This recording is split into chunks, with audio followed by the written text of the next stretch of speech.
Hello, everyone. Welcome back to another episode of The Crossroads. I'm your host, Rashida Green, and this is the show for and about environmental justice and those who fight the fight with skin as melanated as the days are long.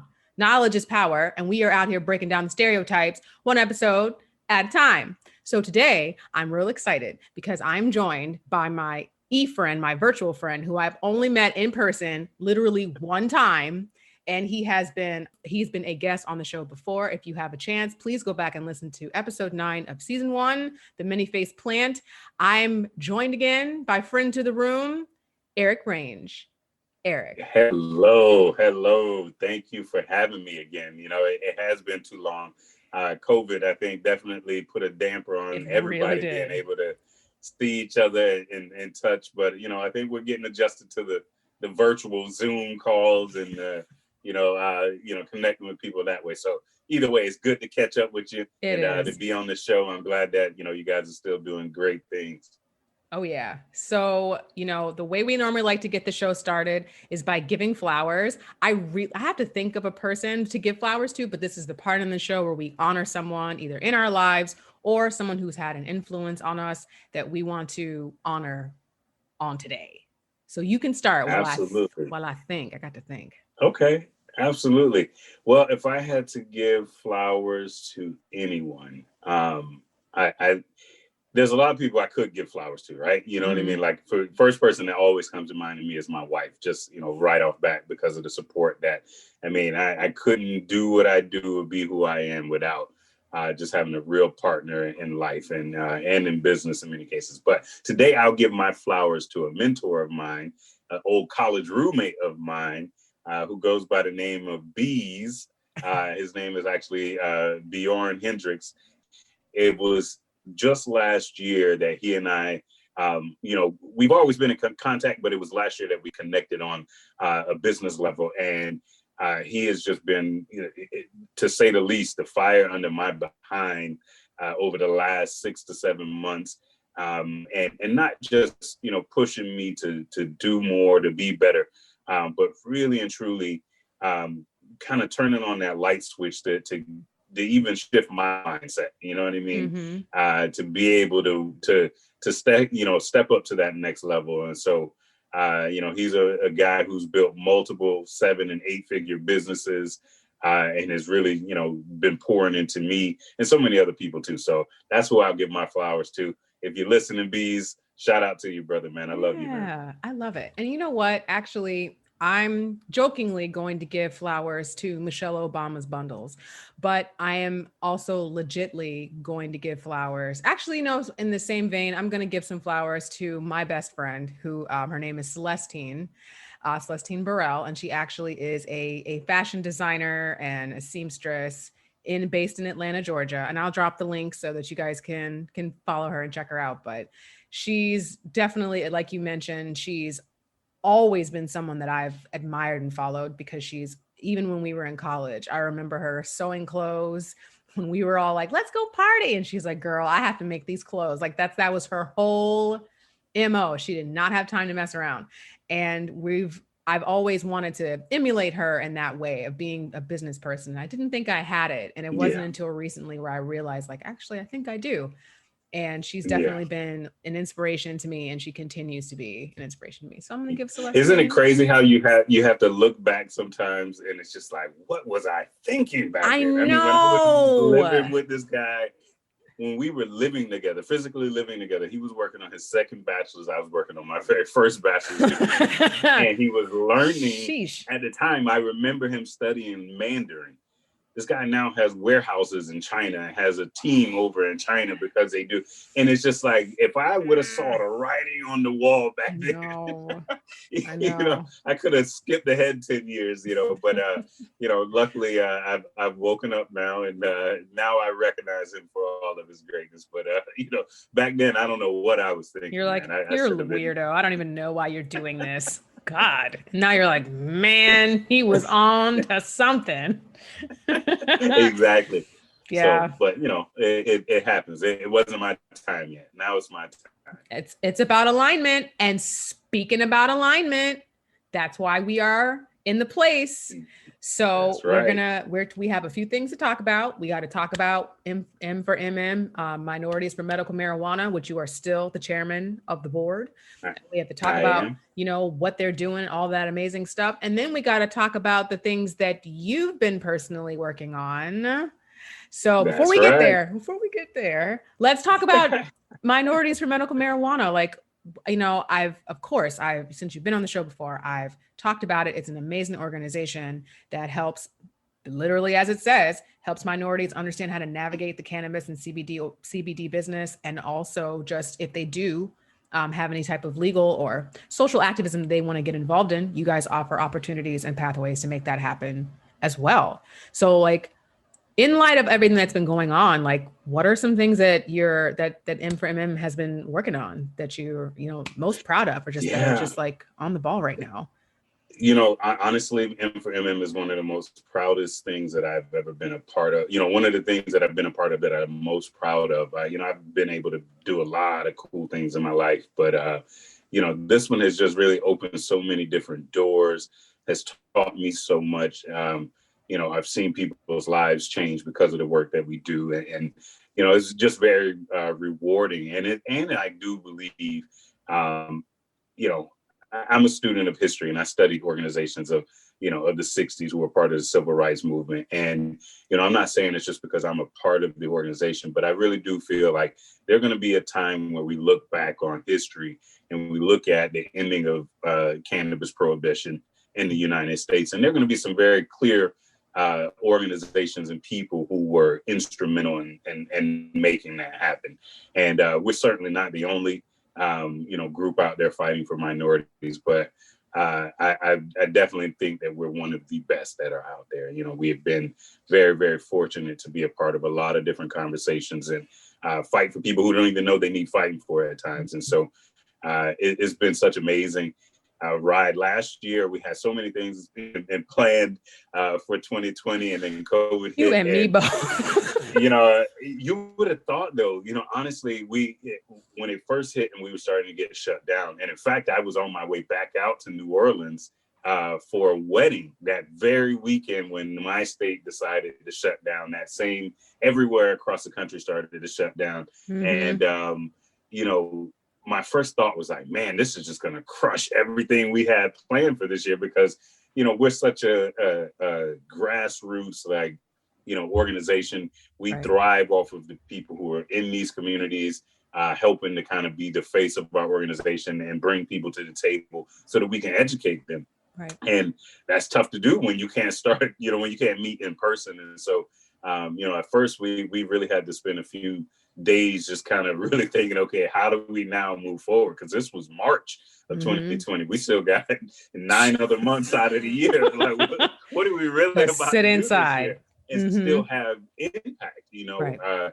And I'll tell you, last year was by far our busiest year ever. We had fortunately had always been doing a lot virtually. So like our membership, monthly membership calls were already virtual. Some of the programming we had done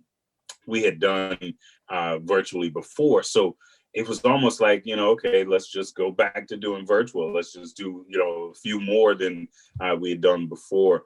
As well as, with our organization being obviously a well-known entity in the cannabis space, a lot of people started calling on us, hey, what should we do?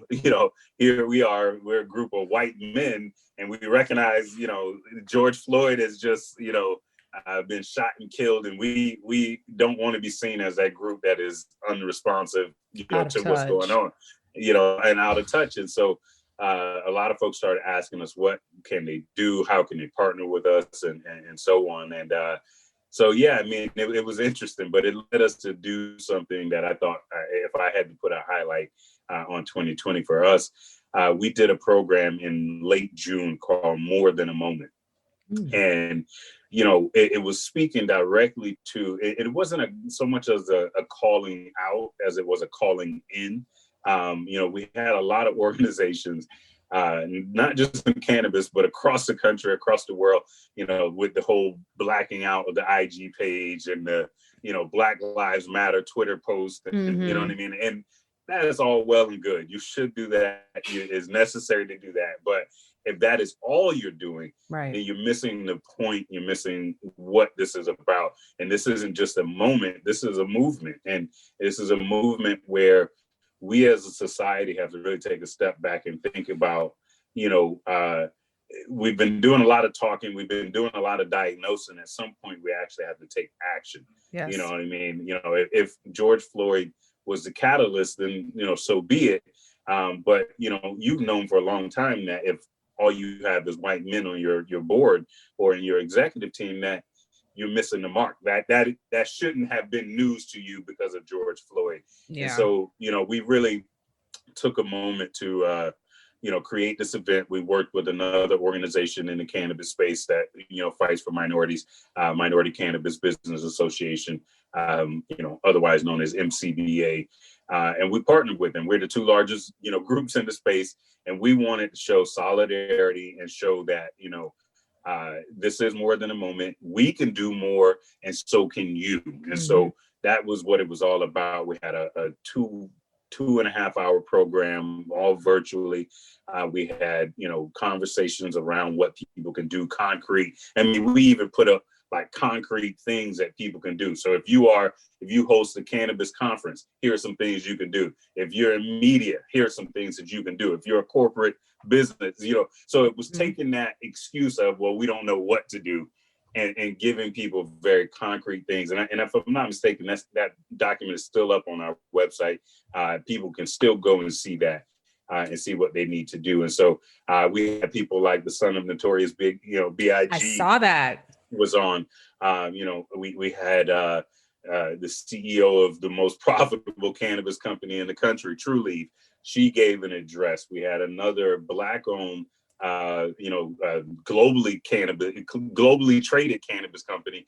We had their CEO on as well. So we really wanted to show that there are models out there for people to follow. There are things that you can be doing. And, you know, we really just, and, you know, we've done a few follow-up things to that, again, following in the vein of that. This is more than just a moment. And so that was a highlight of 2020.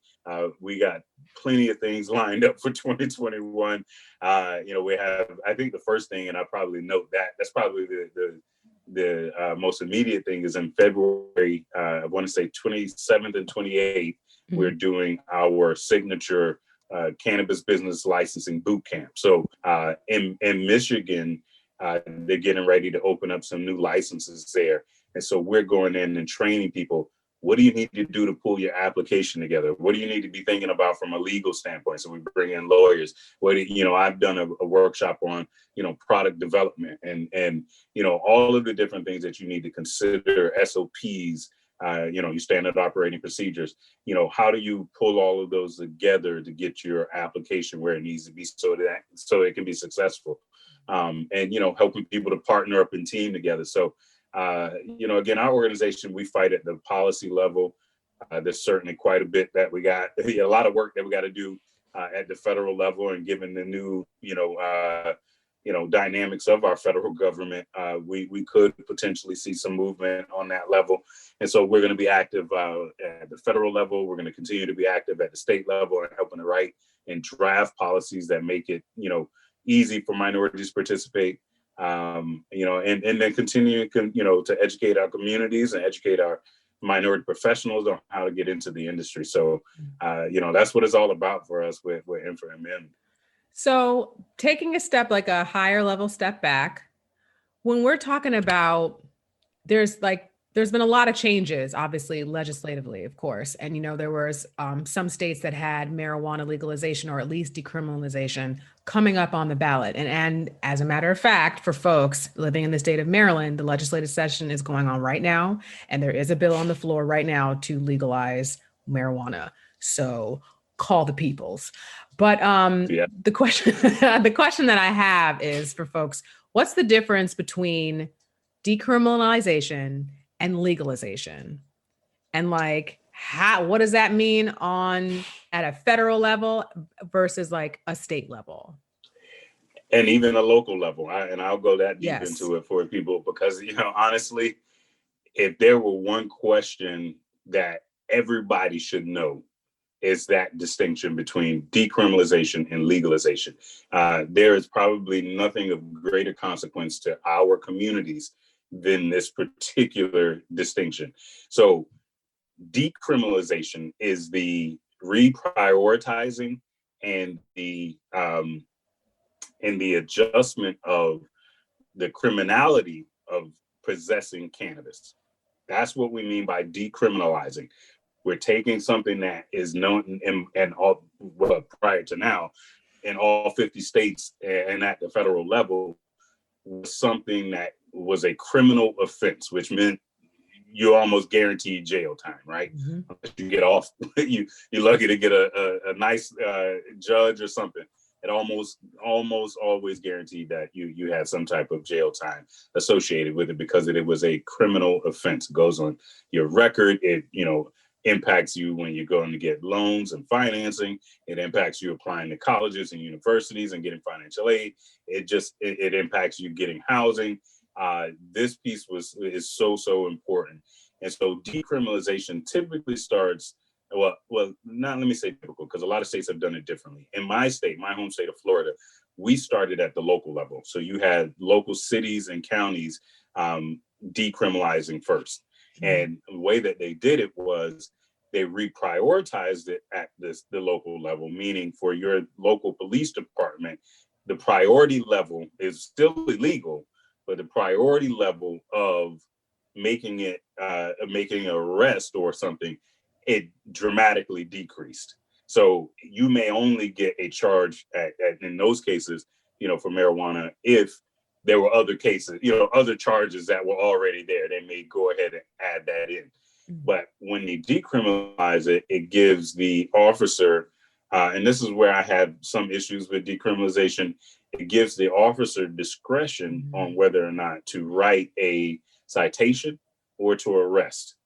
And like in the city of Miami Beach, which was the first city in the state of Florida to decriminalize, there was 2 years later, there was an article that came out and they showed that 66% of the citations given out were given to whites. Not surprised. While blacks were still being arrested under a decriminalization ordinance. So then it went to here in the state of Florida, you can decriminalize that, or you can, in any state, you can decriminalize at the state level as well. Again, making it a non-criminal offense, and it becomes a civil infraction. Again, fines and those type of things get levied, but you don't get arrested.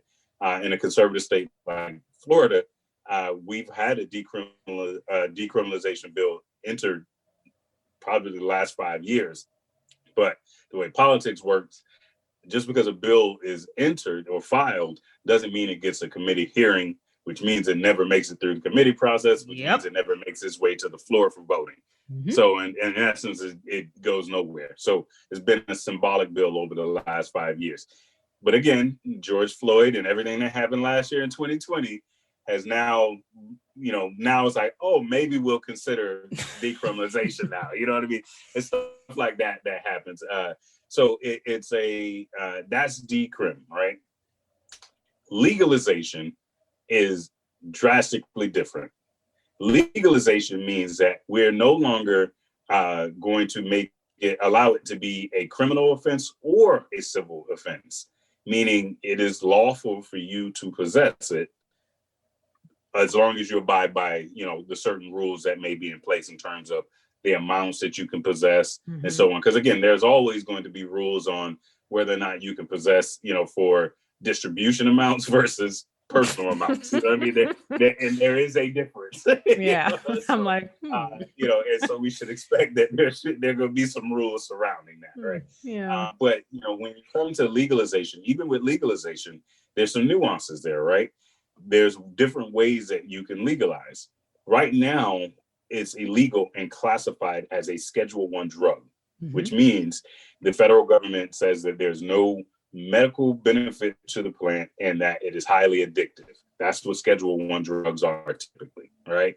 So there is a push for legalization by way of descheduling or rescheduling.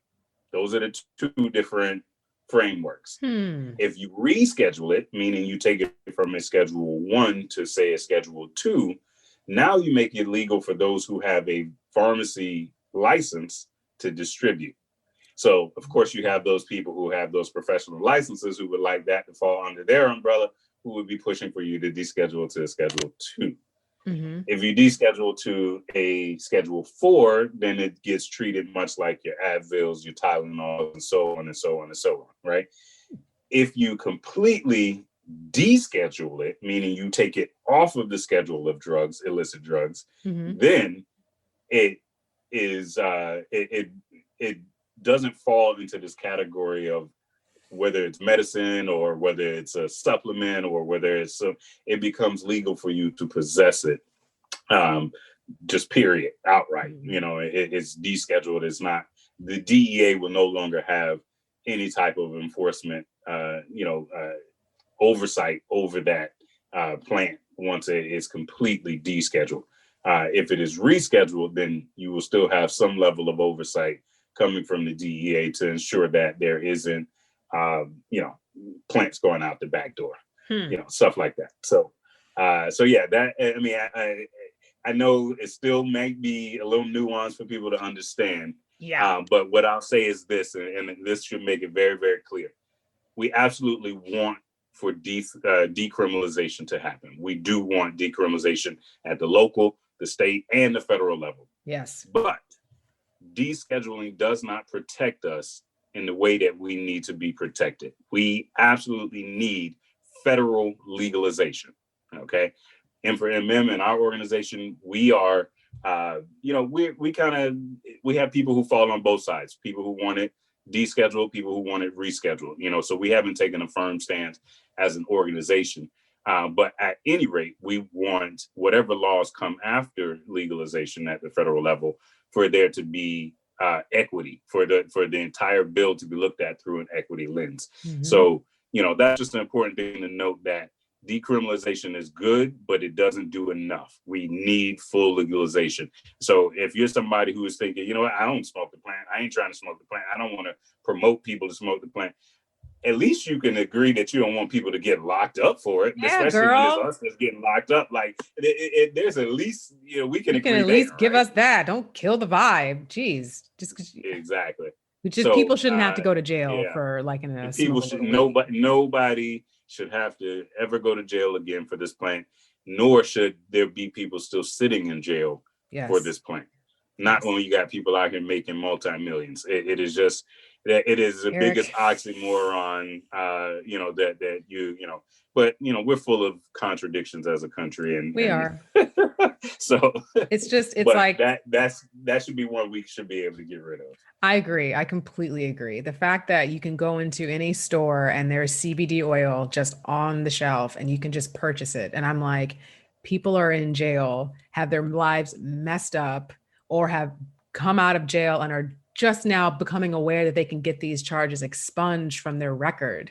Or some of them cannot, depending on if it's wrapped up into other things or whatever. And it depends on your state. It depends on your state. It's not the same in every state. It definitely depends on your state what are considered expungible offenses and the process by which it happens as well, because there may be certain timetables that you have to wait before you can have it expunged. So there's a lot of nuances to that, that process. Again, it is very deliberate. So that people, don't seek that route. But at the end of the day, that's what we're here for. We're fighting for, and that's why we try to, remove those, barriers to understanding as well. Just in 2020, one of the live events we did do during COVID, towards the end of the year, we actually did a expungement clinic at Marion, Maine, in Maryland. I was going to give her a shout out today. Oh my God, the alignment. I can't. Yeah, so we definitely we did that last year, and we worked with the state attorney's office there in Maryland, which I will tell you, if you're in the state of Maryland, definitely reach out to your state attorney's office. They're very open to working with you and helping you, walking you through the process, making it easy for you. I can't say that for all other states, but I can tell you in Maryland, you got some folks there. You have a state attorneys who, is very, open to this idea and want to work with folks. So yeah. Yeah. So because we got to get to the book, but before we get there, because I have so many questions, I'm literally mostly selfishly, okay. But before we get there, what, in your opinion or perspective, is one of the major barriers to folks who want to get into the cannabis business? Like, what is it from, like, as Black folks primarily, of course, but also just people of color in general? There are always going to be a host of barriers.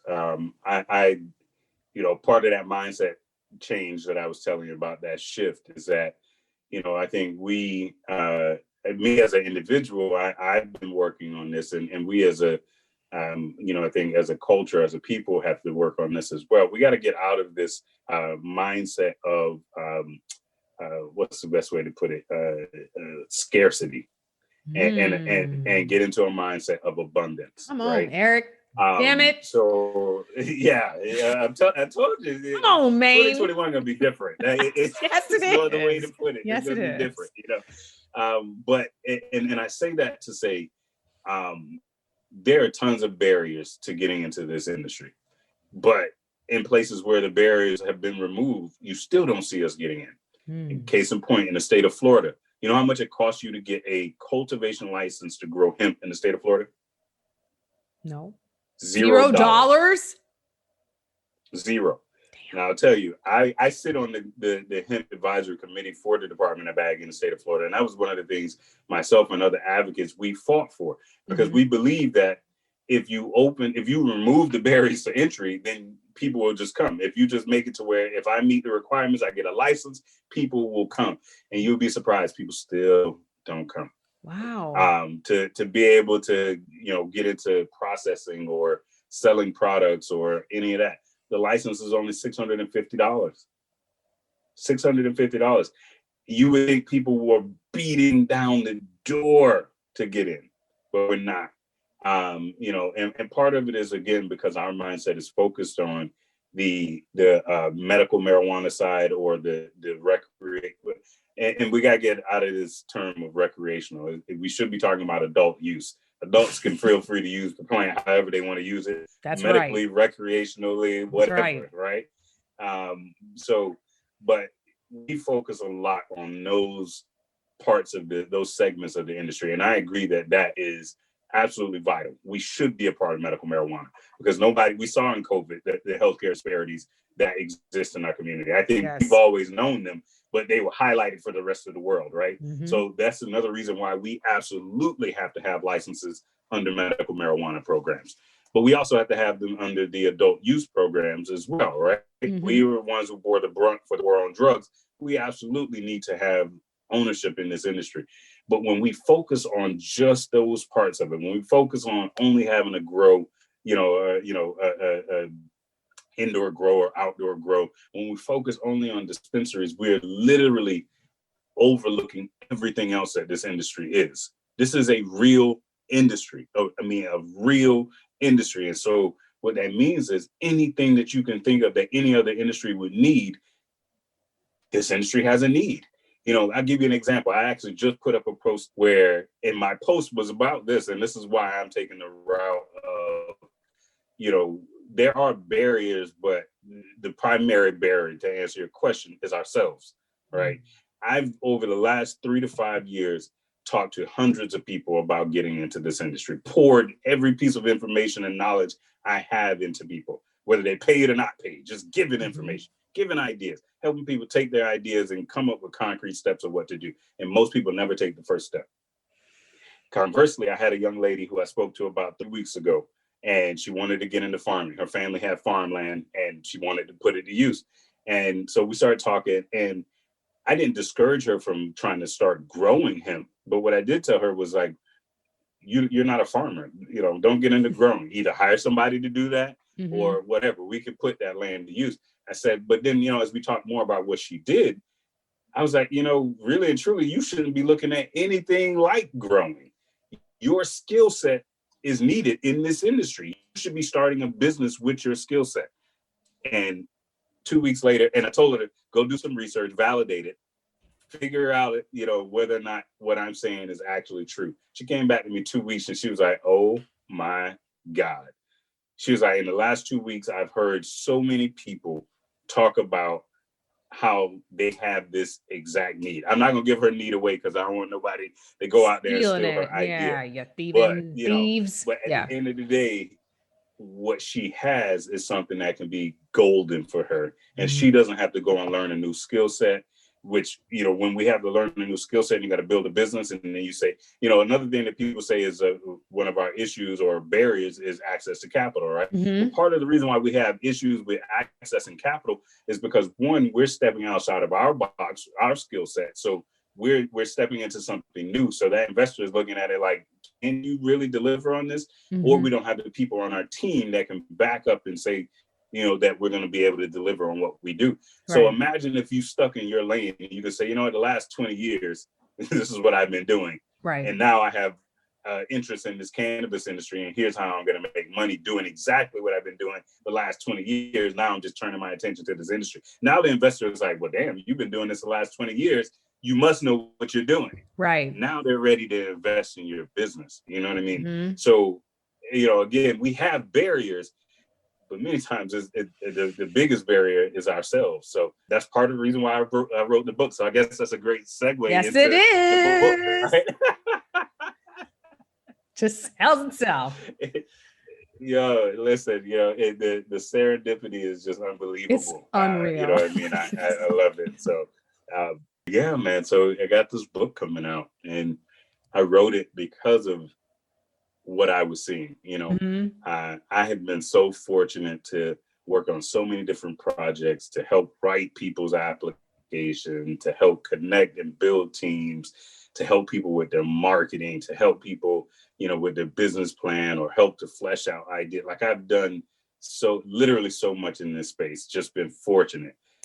Even from the policy side, written actual things that are law now. Like, I've had so many of these different experiences, and I've noticed like certain things and patterns through all of it, right? Like, part of the pattern is, people not taking that first step, right? Right. That's part of the pattern. So I wanted to speak to that. I wanted to be able to say, listen, everything you've been doing in your life up until this moment has led you to this point, and you got to trust that. Like, the only way to be able to succeed in entrepreneurship is to trust that, because you're going to feel like a phony at times. They call it that imposter syndrome. I forget exactly. Yeah, imposter syndrome. Like, everybody gets it. Everybody gets it. You will be second guessing the knowledge that you have. Like, you know what I mean? Yeah. Where everybody gets it at times. And so, I encourage people to move past that. I also wanted to get into some of the mistakes I've seen people make, right? Like, so many people start businesses and never, ever take the simple step of just looking at the laws. Yes. I mean, just simply looking at the laws, because one of the things I've found by studying the laws surrounding cannabis, adult use, and hemp is that I've often been like, this aha moment will come on, like, man, that's a whole nother business idea right there. And you know what I mean? And so, as a result of just reading the law to make sure that my idea was something that I could do legally, I found other ideas that I could do, even if my idea wasn't something that I could do, right? So I encourage people to read the laws in the book, and I kind of help them navigate through what that looks like. I kind of paint this picture of what the regulatory framework looks like at the federal level, at the state level, so it makes sense. Because again, most of us have never. I fortunately went to grad school for political science, so this stuff makes sense to me, but it doesn't make sense to everybody else, right? So I try in the book very, very hard to make it make sense for people, and to try to take the fear out of participating in politics out of it, right? The other thing is, so many people have ideas, but ideas are not businesses.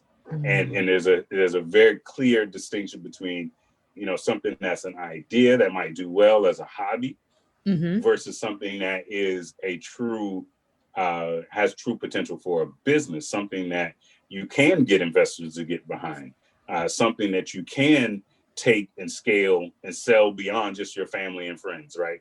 That's what a real business is, right? That's what I'm not trying to knock nobody's No, business. I'm just laughing because I People just like, no. no, Like, I mean, friend. I didn't. I hope that didn't come off to It anybody's didn't. It's listeners. just it didn't. I love small businesses, and again, part of the book also talks about that. You know, we have to make sure that we're setting and we're determining what success is, right? Mm-hmm. Like, you know, so many times society will tell us that success is one thing, and it's particularly in the cannabis industry. Everybody's telling you success is making $1 million, but well, I'm going to be honest with you. Most of us ain't gonna make a million plus with our businesses in that space, right? Right. But does that have to be the goal? Like if I'm working at a job right now making $45,000 and I can add another 45,000 to that bottom line in 1 year, I'm winning. Who's crying? Like Who is crying? Nobody. Right, I am winning. So you got to be able to set the you know, your definition of success. And, you know, and that's part of what I do with people in the book is take them through really doing a deep dive through what their idea is and turning that into a real vision for your business and making that vision be your roadmap for getting there. Mm-hmm. And so, and then the last thing I do, you know, in the book is talk to people about, I think probably the biggest mistake I see people make is they go out and they buy all these products. Like they found this supplier. Oh, damn. You know, and yeah, I read me, Eric. That's why I'm laughing, because you are talking about me. Go on. I cringe when I hear people tell me, like I've heard so many people tell me, man, I got $50,000 worth of products sitting in my living room. Like, and we're talking about products that have an actual shelf life. That means it's not even just like they could just continue to sit there. Oh no! Over time, they deteriorate. Yeah. So if I don't get these so quick, I got a problem. And I cringe when people tell me that, and it usually boils down to because they don't quite understand the different distribution and sales channels that businesses have as options. You know what I mean? Like all we think about is selling to, you know, to our friends and family. And, you know, and that's great. Most businesses start that way, right? Yeah. You know, but for it to become something more than just a hobby, you have to be able to get a complete stranger to pay you what you want for that product, that service, or whatever. And you know, so those are the, you know, kind of the three big mistakes that I see people make. And so I spoke directly to that in the book. And you mentioned that I'm speaking directly to you. It's because, you know what? You know who my book was tailored to? Who? Were women. It were really? Women in between. Absolutely. Women, you know, probably a little bit older. But then again, I don't know how old you are because women don't always look young, right? But women right around that 40 mark is who I wrote this book for. What? Because are you telling me I look like I'm 40? No, that is not what I'm saying. I am not 40. No, women who are 40 look 30. So like I never know the difference. You know what I mean? Especially my melanated women, y'all pull off some magical feat, right? But no, I wrote this book for women, and the reason why I say around 42 in particular, because that's who I was seeing coming to me with the type of problems and questions that I saw. And there were others, of course, as well. But it was that person who, you know, had a long professional career, you know, maybe 10, 15, 20 years in their career. They've done all right. They saved up a few coins. But, you know, they're at that place in their life where, listen, I want freedom. I want to be able to, you know, set my own calendar and schedule. I want to be able to live and go as I please. I want to be in control of, you know, my life. And they're interested in getting into something that is more in line with like their own personal story, right? So like they either have a medical or health condition that they're using, you know, CBD or cannabis for, and they want to help other people who had that same condition, or, you know, they're, you know, at a different place in their life in terms of like their spirituality and their inner peace. And, you know, so they're now getting into teaching yoga. And so they want to incorporate this into their yoga. So those are the type of women that I've been, you know, met with. So that's what my book is targeting, you know what I mean? And, you know, So yeah, I mean, so if you're in that category, even if you're not, I think the book is helpful. You know, and I made it. Listen, this is honestly this is the first book I've ever written, and I'm super excited for it What's the because of that title? You reason. didn't even tell me the title. Woo, you know, I Can didn't you tell you not the say title. yet? I can't because Okay. we are still. I had a title for it, but after writing it and reviewing it, like I kind of been like, do I want to change it? So I don't want to say just yet, but it is Okay. coming out it's coming out this week, this Friday. So definitely go follow me and all of that. So it'll be out and it'll be available for people, to check out. And one of the things I also was very deliberate, and this is my background coming to the light, before I got into cannabis, I was an educator. Before I got into this space, I worked for, University of Miami. Everybody knows UM, right? Hurricanes. After that, I worked for University of Central Florida, second largest, school in the country, as an educator. So my core, I'm an educator. So in addition to just giving people a book, like I got, you get resources with this book. Like I got, worksheets for you. So as you're going along, you can follow along. Like I wasn't playing. Like I really wanted to take the guesswork out of it and get people enough information that will get them to taking that next step. Because like I said before, one of the things that a lot of people just fail to do is to take that first step. And so, this book is going to help people realize that first step isn't as difficult as you may think it is. So, yeah. Okay. It is question time. Let's go. I'm ready. Okay. So the last time you were on the show, I told a very embarrassing story about how I made weed biscuits and you laughed at me and I internalized it. But here we are. And now I'm like, it was so embarrassing. And now I'm actually, ironically, considering edibles, not just for, adult use, but also to see if I can find some ways to incorporate some anti-inflammatory properties. My uncle suffers from very bad arthritis, and I would love to, find what methods and ways to help him and other folks too. And another thing that I'm working on is I want these to be vegan or vegetarian as much as possible. and because so I'm gonna tell you some more serendipity. I'm gonna let you finish, but I'm gonna tell you some more serendipity. Okay. And then because I remember the last time you were on the show, we talked about, I think one of your relatives who's diabetic, and you were like, you can't have sweets. So I was like, man, maybe I need to come up with like a trail mix and then like drizzle some weed honey on it or something, like for folks who can't have too much sugar. So that's where I'm at. And that's what I'm thinking about, not to spill too much of my own personal business, but that's where I'm at. So you one, definitely you gotta get the book. Like that is going to help you. You really wrote it for me. Yeah, exactly. It's gonna help you think through all of what the questions you're asking yourself right now.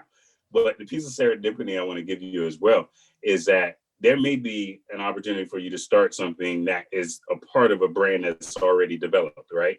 So what I didn't mention was the other huge highlight for myself in 2020 was I started a business in 2020. I started a business, Legacy Farms Group. I went around the state of Florida and I started working with Black farmers to help them get their hemp license in the state of Florida. So my company is a part of 3 different hemp licenses here in the state of Florida. And guess what we're focused on? What? Not CBD like everybody else. We're focused on hemp as a food. Hemp as a food, a renewable plant-based protein that one cleans the soil as it grows, cleans the air as it grows. It is a superfood. So high in omega-3s, high in omega-6s, high in iron, high in plant-based protein.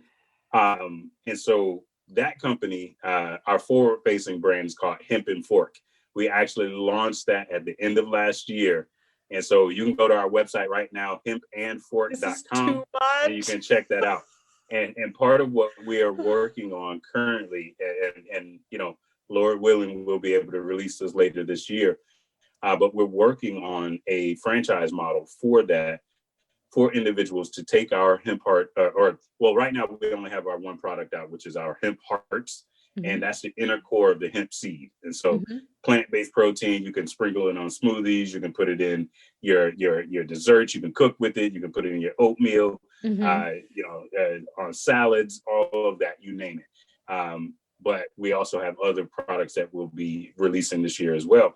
And so we're creating a cookie cutter turnkey solution for somebody like you to come in, buy an existing branded business with products, and then operate that business as well. A part of who I am is about finding ways to help us. You know what I mean? Looking at that issue of not having capital, not having a business model that is proven and tried.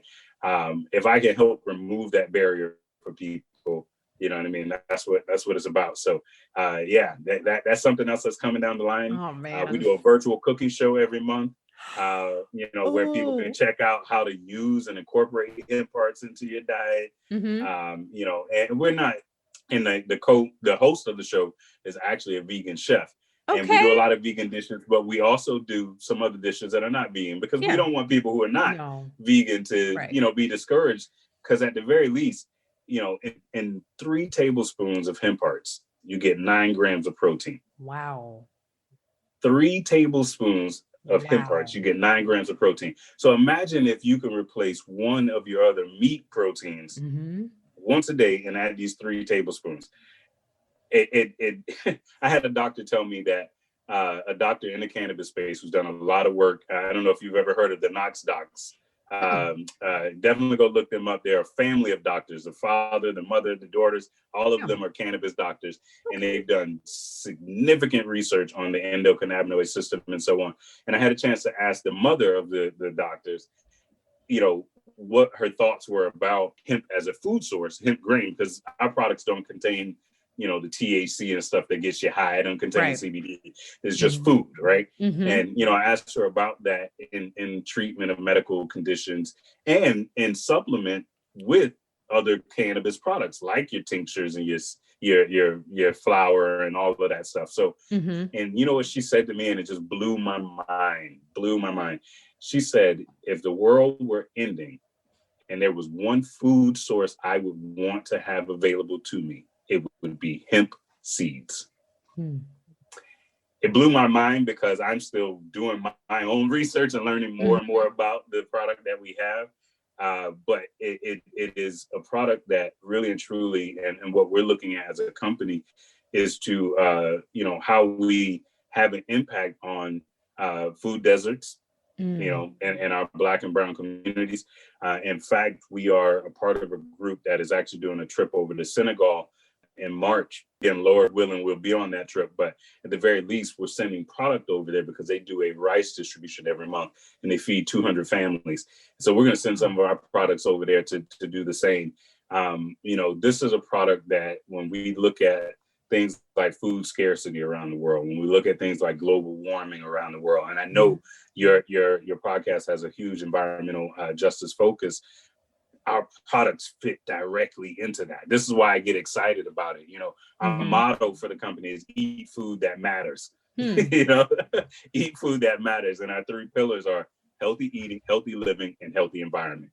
And, if you can't hear it in my voice, I get so passionate about this plant because, it's just so much that it can do for us, especially if we can get beyond, just talking about CBD, which makes up about 2% of what we can do with the hemp plant. Yes. And it takes up about 98% of the conversation. So I know moving people beyond that and getting them to look at all of the other things we can do with this plant. So we have more than come to the crossroads because you have brought us here, because you already talked about the benefits of hemp, which for those, and you can correct me because I know you know way more about this, but that's from cannabis sativa, right? That's the only, that's correct. Right. Correct. That's the only strand that actually can produce hemp. So like, but there's even different, there's different strains on the hemp side as well. Dang. So, let me break that down for you. Come on. First and foremost, it's important that everybody knows it's all cannabis. I don't care what you're talking about, whether you're talking medical marijuana, adult use, or hemp. It is all, the scientific name of the plant is cannabis, right? But just like you have different varieties of apples, You got different varieties of cannabis. Yes, we do. Right. I love And apples. so the main distinction that people need to know when it comes to hemp and cannabis is this, right? Or let me not even say hemp and cannabis, because again, it's all cannabis. Hemp and marijuana. Again, marijuana is a derogatory racial term, but for the sake of making it clear, I'll use a terminology that is commonly used, right? Call it reefer, like my mom. Right. Reefer. So marijuana, which takes up what we know about with medical marijuana and the adult use market, the things that have that THC in it, and that part of the plant is one thing, right? The industrial hemp plant is another thing. And now the legal definition, and you have to remember that this definition is 1000% arbitrary. Somebody just decided to throw a number out there. It's not based on research. It's not based on anything concrete. But so the marijuana plant contains THC. The hemp plant also contains THC, and it contains, the cannabis plant has something like 120, 130 different compounds in it. THC is but one of them, right? CBD is another. There's CBG, CBN, or THCV, THCA, Delta 8 THC. There's so many other ones, right? So what the distinction is, the legal distinction is everything that is above 0.3%, so less than 1%, 0.3% THC is marijuana. Everything below 0.3% THC is hemp. Now, part of the justification for doing that is because they wanted to make sure that if you're growing hemp, you're not growing the plant that can cause the psychoactivity, right? Okay. The euphoric high that you get. Well, there's certainly ways to still get that euphoric high that way. I was going to ask how many tablespoons you needed to there's still certainly ways to get that. And there's also ways that, you could have higher amounts of THC and not get the euphoric high. So again, it is completely arbitrary. And so right now there's a current push in the industry to increase that 0.3 to at a minimum of 1%, right? And in other countries or in globally, there's a different, threshold as well. Some countries went with 1%, others went with 0.1, others went with 0.2. Again, it's all arbitrary, but that's the main distinction. 0.3 and above, marijuana, 0.3 and below, hemp. Okay. And so still in the crossroads. And so when we're talking about I know we've talked about some of the other uses for weed other than just getting real high, like Space Jam high. There's other things that are benefits of it. So when we're talking more about the economic side, and when we're talking about someone who potentially may want to create a space for themselves where they can enter the industry, where should someone start? If mostly they are just someone that's local who is just selling to their friends or family, how can they get out of that? Like, what's the next logical step? First and foremost, go buy the book. Yep. Come on now. Because the book is going to walk you through step by step exactly what you're asking me, in terms of what my thoughts are. Here are the first, few things you need to consider and the steps that you need to take afterwards, right? But the very first step is knowing the laws, getting to understand them. You might not even be able to interpret them all, but I tell you, just read them. You'll get a lot of insight from them. You will understand more than you think you understand. But knowing your laws is really where you want to start, because that, like I said before, not only does it help you determine whether or not your business can be legal, what, your idea, whether that is actual, business type, or you'll learn what you need to do in order to get whatever license or permit and so on. But, and you'll stay out of trouble. Like, I don't know about you, I've been doing well these 38 years to stay out of handcuffs. And I'm trying to keep God it that is way, good. It almost happened once, but God comes down and he blesses sometimes. I am trying to keep it that way. And so it keeps you out of trouble. But, the other thing, like I mentioned earlier, I think it also helps illuminate different opportunities that people just don't think about. You know what I mean? Even me being so knee deep in this industry, in my state, I didn't realize, I mean, we have a permit for someone who wants to be a seed broker, meaning if you contract with a company to say, hey, let me sell your seeds in this state, you got to go get a permit. That's a whole nother business model. Never even thought about it. Never even thought about trying to sell people seeds, trying to sell people so on and so on. Never even thought about it. I just knew I had to find seeds for me, right? But it's a problem that I get a lot of questions about. A lot of people come to me asking for it. So it's stuff like that that I think just really illuminates your eyes, like animal feed. There's another permit in my state for animal feed. Did you know you can sell hemp to farmers to feed to their cattle and see, now we're talking about, again, environmental justice for animals, environmental sustainability for us as a planet, right? Yep. Because again, the practice of feeding cows corn, lets all kind of harmful gas into the air. Yeah, methane. Carbon gas Carbon to dioxide too. on. Well, guess what? Hemp is carbon neutral, but we ain't gonna go there. And corn is another crop. And again, one of the bad things about growing corn specifically for animal feed, it takes food out of our food supply chain. Right. When we got people starving right here in this country, I ain't talking about a third world country, I'm talking about in this country. Why would we be removing a food source, a needed food source, from the supply chain, right? When you grow, different corns and stuff like that, then you also end up having to use fertilizers and pesticides, and the plants soak that up, and now that's in our foods. And so when you feed it to the animals, guess what? It's the animals get sick, and now you got to give them antibiotics. And then when you slaughter that cow and then you send that meat, now we got those antibiotics in our system, and we wonder why we get cancer, or we wonder why our bodies are resistant to certain strains of drugs and stuff. But you know what I mean? I ain't gonna get too deep in here on y'all, but come on. You know what I mean? So when you look at all of those things combined, and we can take a crop like hemp, right? Like I said, it cleans the soil, it cleans the air. It's a great rotational crop. If you plant corn after planting hemp, your crops are going to do better than they did the year before, right? So we can improve other outputs for other food products. And when you don't feed a cow or your cattle or and your horses the proper nutrition, their muscles and their bodies don't develop the way that they need to develop, right? Yep. So when you take and you now start feeding your cattle a superfood, what do you think happens? You get super burgers. It does the body. It does what it. I mean, the cow's body now is able to do what it was designed to do. Right.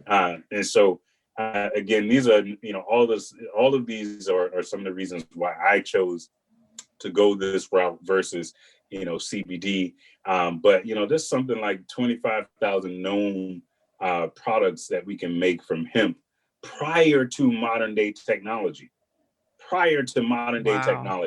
So when I look at all of the innovation that goes on in our communities, how many of our sisters making hair care products and beauty care products right in their own home and living room, right? Imagine adding CBD to that.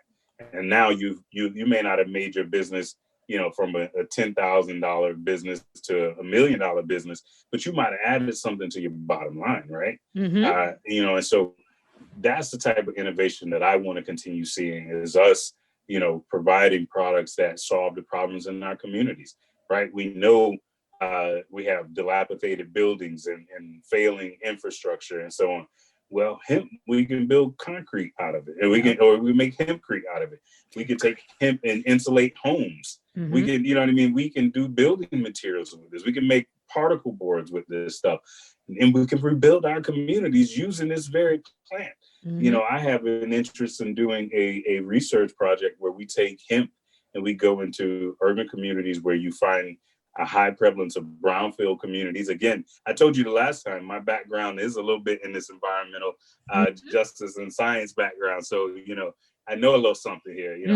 Our communities are where the brownfields are located, right? And brownfields are those, just for folks who are listening who may not know what they are, it's those buildings and those properties in your neighborhood that have either a known contamination Mm-hmm. or the perception of contamination. So if you got an old gas station just sitting there, that is a brownfield.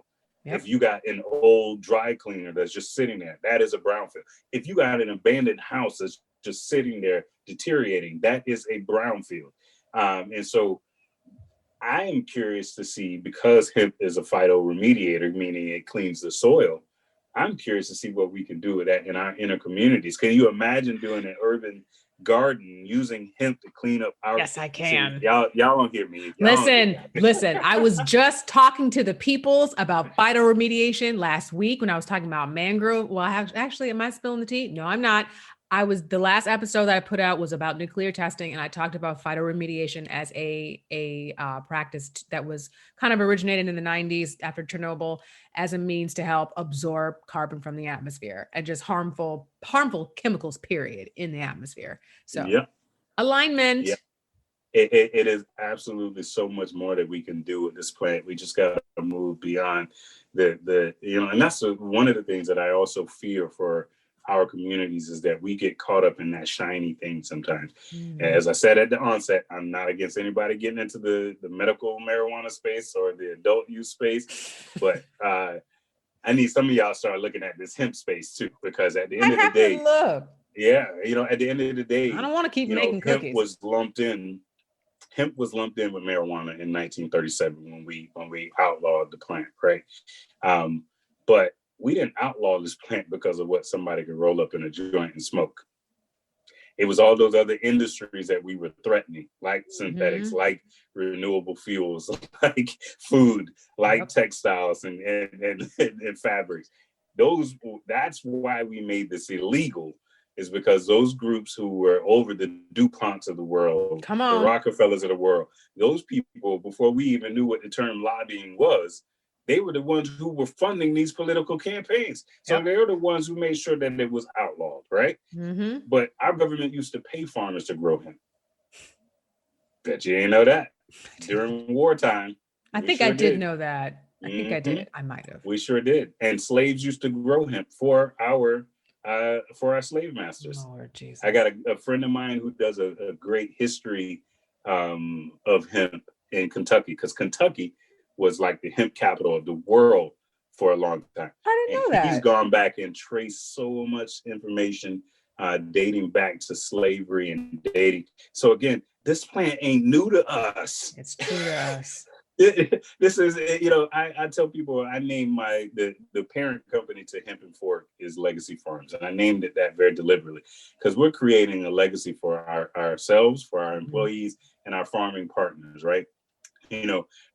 This is returning us to our birthright of farming. Yes. We were, in my opinion, this is what we were made to do in many regards. And so we got to get back to that. So. Yeah. We are the caretakers of this planet, and this is part of our responsibility. So, so much. But I wanted to ask like a funny question, which is, what right now, we did talk about this before, but like, what strains do you like? Are there any particular strains that you've seen that come from some growers that you are familiar with, or that are always at the forefront of just like trying to find the right blend? And if so, what are they? Yeah, my absolute favorite has always been Blue Dream. Yeah. And it just is, it's my thing. I don't know if it's just my affinity for blue because I'm a Sigma, or it's just because it is what it is, We ain't gotta put a real reason on it. It just is what it is. I always seek out Blue Dream. But what I've been trying a lot lately, because a lot of people have just been sending me, samples and wanting me to try out their product and so on. But, another thing that people don't know is a thing now, it's becoming more of a thing, is smokable hemp, smokable CBD flower. You have some really high strain CBD flower that is out there that you can roll up in a joint and smoke, and you don't get the euphoric high. You get this lifted, airy feeling of, it's very uplifting, and it's just interesting. So again, for people, you have people who are making products that are alternatives to cigarettes using hemp smokable flower. Now take that nicotine out the picture, take that harmful, stuff that you're getting in your cigarettes out the picture, and now you not only are replacing that with something that and a lot of people who smoke cigarettes also like to smoke marijuana as well. So you're getting the trade off for something that's look, smell, and taste much like what much you know, better, and you're getting the health benefits of it because you can't escape that health. Anytime you're consuming the plant, you are getting the health benefits, whether you were consuming it for that purpose or not. And so imagine if we can get people to stop smoking tobacco products and start smoking hemp products, what that would do for their lives, what that would do for our healthcare system. Again, going back to sustainability and the pressure we put on the overall system and the pressure we put on the environment because of the pressure on that system. So, you know what I mean? This plant has the potential to do so much. But so I don't know all of the strains. Two strains that I like that are CBD. There's one called Bordeaux that I really like. Okay. And there's another one called The Wife. And listen, I don't know where these names come from. I don't know either. There was a strain of weed when I was in college called Keisha Cole, and I was like, "What?" Yeah. Like I got some Keisha Cole. I'm like, so, there's a strain out there called Black Girl Magic. It's a Black girl out of Cali who created her own strain, and I think it's called Black Girl Magic. So I mean, people do a lot with that in creating strains.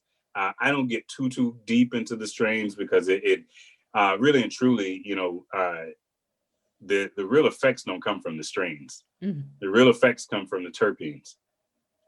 And terpenes are, most people don't know what terpenes are, but if I describe it to you and I say essential oils, then most people know what I'm talking about. Yeah. So if I tell you, name an essential oil, lavender, that you may use, or lavender. I knew that was the one you was going to pick. Lavender, where does it come from? Where does that essential oil come from? A lavender plant. From mushing it. It's extract. Same thing with vanilla. Did you know black, vanilla came from a plant? I did. Which is black. Mm-hmm. We ain't gonna go there. We're not. Go there today, we're not. Not today. But that is the same thing. The terpenes are those essential oils in the cannabis plant, and they are the ones. What is the effect? What is the effect of lavender? It smells nice, and then it like makes you feel calm and centered in your spirit. So if you had a cannabis plant that had lavender terpene in it, what do you think it's going to do for you? Ooh, it's going to smell nice and it's going to relax my spirit. Ooh, I like it. See how we just broke down terpenes? Yeah. See, Eric, you are a teacher for real. I told you I'm an educator at heart. Educator. And that is what one of the things I just love about this, because as I've learned, again, I've been fortunate, man. I've talked to neuroscientists about this plant. I've talked to researchers, anesthesiologists about this plant, who have all given me their own, take on it. And so I've just learned so much just from soaking it up and learning from people, and then finding ways to break that down into layman's terms, because I'm a bit of a nerd. That's just who I am. So so I will go sit in a room full of neuroscientists and when you said that, I was like, ooh, I wonder if he'll give me their phone number so I can call them and ask them some questions. Yeah, man, absolutely. So I'm very fortunate just to have such an expanded network, pharmacists, doctors, people who have, educated me on the plant. And so, again, I turn around and I do what I can to educate our community and our plant about it, because it helps to take that stigma away. Again, when I explain it as a essential oil, who's afraid of essential oils? Nobody. Right. You know what I mean? Everybody, that little boy from the Peanuts gang with the dirt cloud over him. It's something that, I feel like is one of my blessings, is to be able to translate things for people in a way that they can understand it. And, that's what happens in the book. I translate it, for folks and help you really understand what you need to be thinking about as you're thinking about getting into this space. Right. Because, the book is also, very much about helping you to shift that mindset. So this is like, Eric, as always, and as per usual, this has been just a full circle, completely rich conversation. You know, I'm sure folks go back and listen, they'll know and they can hear the story of how we met and the fact that you're coming back on the show with this amazing book that is, we're just going to call it Untitled. How does it feel? It feels good because it's CBD and it's making you feel good in your body. That's going to be the working title. It's a little long, but one of the taglines on the book is a tree never grew where a seed was never planted. I like that. So, you know, you can't reap what you sow if you never sow anything. That's true. That's true. You gotta put something in the soil. Oh, yeah. And that's what this podcast has been for. And that's what I've been privileged enough to, when I met you, it was already I was already in the process of developing it. And now after telling you it was so funny because when I was starting to bake, I'm like, isn't this crazy? I thought I was never going to do this because of that one time in college, I made those nasty ass weed biscuits that were dry and terrible tasting. And now here I am doing it again, but not with Jiffy Mix. Right. And there's steps that you want to go through. Yes. For preparing your herb for extraction, because that's what you're essentially doing is you're extracting the oil into and it's binding with the butter, and then you're using that butter and you're cooking. That's how you infuse. That's high level. Yeah, I know. But that is not what I did. I was like, I'm just gonna saute some of this in this butter, and then I'm gonna pour everything in there in this let it rain mix and just put it in the oven. It was disgusting. That's awesome. It was terrible. Any shout outs, any final thoughts that you want to share as we come to the close? Absolutely. Definitely go and follow me on Instagram. My moniker is Mr. Chairman. And so a part of what I've done in preparation for getting the book ready and knowing that people are going to have questions afterwards is I've created a monthly Zoom that I titled the Chairman's Club. And so, in fact, that is coming up on Tuesday. This Tuesday. So if you go to my Instagram, and my handle on Instagram is Mr__chairman. And if you find me there, I got a link in my bio. And on the day of is when I release the Zoom link. So you got to be following me. You got to be paying attention. And I'll release that. And then who knows? I might even do something special for people who hop on that Zoom call in regards to the book. Yay! Who knows? And just because this may come out after you do this, so I want to let everybody know that's going to be the monthly meeting that you're having in January is going to be on the 26th. And then are you January 26th? Yeah, absolutely. And then you're planning to have another one the following month in February. Yeah, I'm trying to keep it to like the fourth Tuesday of the month. And then we may even get into doing a few more of them. But the fourth Tuesday of every month, you could check us out. We do it in the evening time because, again, my audience, they work. They work 9 to 5s, and they come home, they got to feed the family. And then, then they can maybe take a few hours to work on a couple of things for their business. And so, I situated it in that late hour of the day. So I apologize to anybody who goes to bed early. That's not me. I'm a night owl. I'm a retired night owl. Yeah. So, but yeah, you can come check that out. And again, what we do is we get on and, I answer questions. I allow other people to answer questions because, again, it's about community. I don't have all the answers. And there's other people who bring a lot of value, and we try to work through problems together. So, somebody else may be on the call and may have an idea, or you may even bump into somebody who has a similar idea, and y'all decide to team up and go at it together. So, we're just creating a real sense of community and a resource for people beyond the book who say, you know what, okay, the book was very helpful. I got this step, but I still need a little bit more, support, and we want to be there for them. And so, later this year, that will turn into a masterclass. I'm planning on doing. I told you, 2021 is going to be different. Tap in. Yeah, I'm going to be doing some video courses and creating kind of a course library for folks that can come in and watch the videos at their leisure.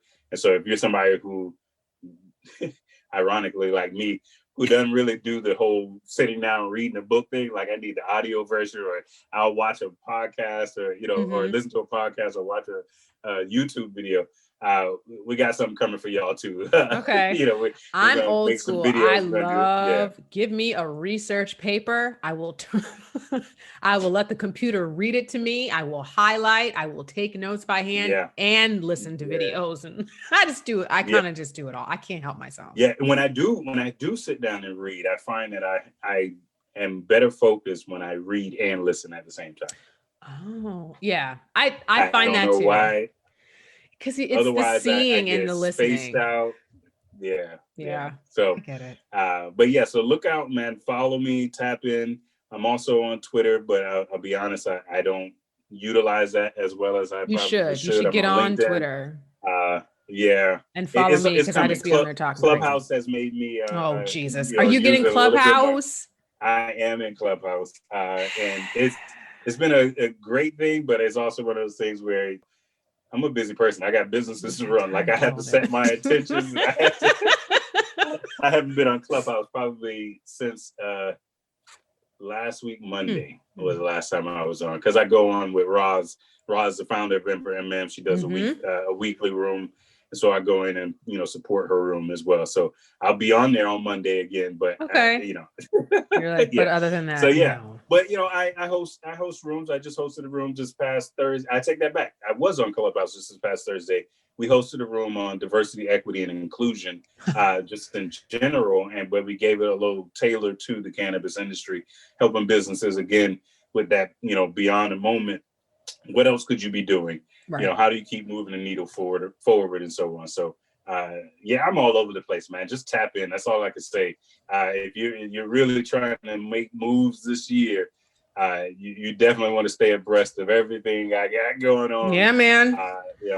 And tap in, because I am accessible still. So, my calendar link is there in the bio, so you can get on a call with me. But at this point, it might be a week or two out, but it's there. Whatever. Listen, these are like big boss problems. Like I may not be able to get to you right now, but that's not because things are bad. It's because I am busy and booked. Yeah. And I like to hear it. And that's another reason why I wrote the book too, because I can't take as many calls as people are wanting me to be on. I would love to be on everyone. And that's another reason why we're doing a group thing, so that we can try to, answer some of the questions in a group setting versus one-on-one. Right. But again, that book is going to speak directly to you, and it's going to really help you figure out you. And then by the time you get to me, you're going to be able to ask some more concrete questions, and I can be even more helpful. I may even be able to connect you to a resource, and you really start to get things going. So, so help me help you get the book. Listen, you don't have to convince me. When you said I have a book, I was like, well, look what I'm going to be spending my money on. Like, right. And it's affordable. Like, I don't care. I ain't trying to break people's bank. Like, it is definitely affordable, because again, I'm on a mission to make sure we get as many minority businesses started in this space as possible. So definitely check it out. Yay. I'm so excited. But okay. And really quick, again, I wanted to mention and shout out Marion, Maine, because they are a local grower in the state of Maryland, Black owned. And I believe the woman is also a Spelman alum. So shout out to the baddest in the land. Hope Wiseman, her and her mother are the owners of that. And Hope was the youngest African-American female in the country to have a dispensary. And she is our Maryland chapter president for Minorities for Medical Marijuana.